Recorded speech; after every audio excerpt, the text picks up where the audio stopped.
that note too, who is Flippa for? Like, could you kind of walk us through on the buyer and seller side?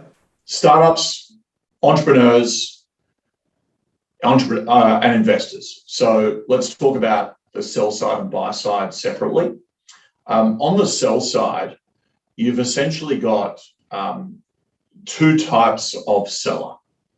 You've got an established business owner that has scaled to a certain size, which is meaningful enough for a investor to buy.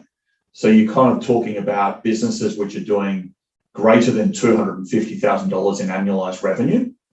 And of course, we operate across multiple business models. So it could be a SaaS business reporting on ARR, or it could be an e-com business reporting on annualized revenue.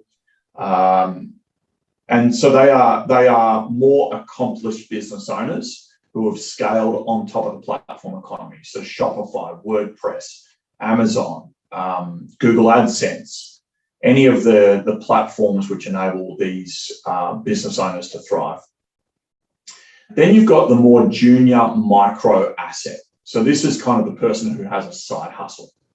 So they're not a full-time entrepreneur. They're more a side hustle type operator. And they're operating smaller businesses, probably more likely doing between $10,000 and $100,000 annual revenue. And they are typically the bread and butter for Flippa. That's where the marketplace comes into its own. It's predominantly self-service.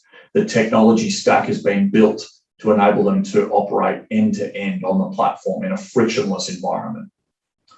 On the buyer side, you've got three types of buyer.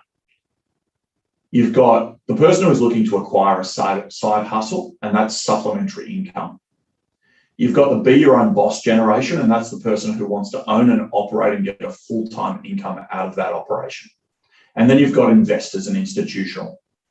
And the investors and institutional are no different to the way people have thought about buying and selling businesses for hundreds of years.